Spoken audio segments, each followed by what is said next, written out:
আমাকে বিয়ে করবে, আমাকে পছন্দ করছে। ভালোবাসার টানে সুদূর চীন থেকে বাংলাদেশে ছুটে এসেছেন এক চীনা যুবক।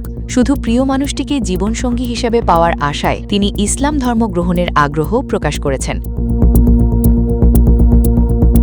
ঘটনাটি ঘটেছে ব্রাহ্মণবাড়িয়ার নবীননগর উপজেলায়, যা নিয়ে এলাকায় ব্যাপক চাঞ্চল্যের সৃষ্টি হয়েছে। জানা গেছে, চীনের সিচুয়ান প্রদেশের বাসিন্দা জিয়াউলির সঙ্গে সামাজিক যোগাযোগ মাধ্যম ফেসবুকে পরিচয় হয় নবীননগরের স্বপ্না আক্তারের। নিয়মিত কথোপকথন, ভিডিও কল এবং দীর্ঘদিনের যোগাযোগের মাধ্যমে তাদের মধ্যে গড়ে ওঠে গভীর সম্পর্ক। এক পর্যায়ে সেই সম্পর্ক ভালোবাসায় রূপ নেয়। প্রেমের টানেই জিয়াউলি নিজের দেশ ছেড়ে বাংলাদেশে আসার সিদ্ধান্ত নেন। সোমবার রাতে তিনি নবীননগরের স্বপ্নার মামার বাড়িতে পৌঁছলে এলাকায় ব্যাপক কৌতূহলের সৃষ্টি হয়। ভিনদেশী এই যুবককে এক নজর দেখতে আশপাশের বিভিন্ন এলাকা থেকে উৎসুক মানুষ ভিড় করেন। অনেকেই তার সঙ্গে ছবি তোলেন এবং শুভেচ্ছা জানান। স্বপ্নার পরিবারের সদস্যরা জানিয়েছেন, জিয়াউলি স্বেচ্ছায় ইসলাম ধর্ম গ্রহণ করে স্বপ্নাকে বিয়ে করতে চান। ইতোমধ্যেই দুই পরিবারের মধ্যে আলোচনা হয়েছে এবং খুব শিগগিরই আইনি ও ধর্মীয় আনুষ্ঠানিকতা সম্পন্ন করার উদ্যোগ নেওয়া হবে। স্থানীয়দের অনেকেই ঘটনাটিকে ভালোবাসার এক অনন্য উদাহরণ হিসেবে দেখছেন।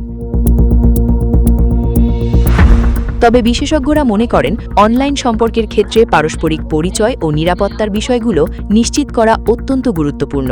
এদিকে চীন থেকে নবীননগরে আসা এই প্রেমের গল্প এখন পুরো এলাকায় আলোচনার কেন্দ্রবিন্দুতে পরিণত হয়েছে। আমার নাম হচ্ছে স্বপ্না, আমার জেলা হচ্ছে ব্রাহ্মণবাড়িয়া নবীনগর থানা, আমার গ্রাম হচ্ছে কাঠালিয়া, জিনপুর ইউনিয়ন। আর ওনার সাথে আমার সম্পর্ক ছিল হ্যালো টু সম্পর্ক ছিল 2-3 মাসের মতো রিলেশন ছিল। 3 মাস কথা বলছি।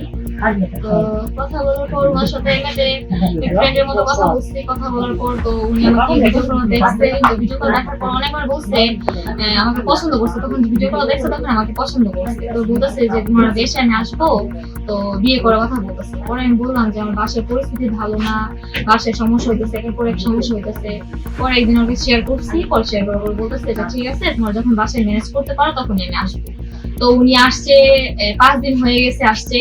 তো কালকে বলছিল আসার কথা, আমি কালকে ওনাকে না করে দিচ্ছি যে কালকে আসতে পারবেন না, আমি আমার ফ্যামিলিকে ম্যানেজ করে তারপর ওদেরকে সবকিছু বইলা তারপর আপনাকে বলবো আসতে। পরে উনি আমার আজকে আসছে, ঢাকা উত্তরাতে ছিল, ঢাকা উত্তরা থেকে উনি আসছে বাসে করে। আমি সবকিছু লোকেশন বলছি পরে এইভাবে আসছে।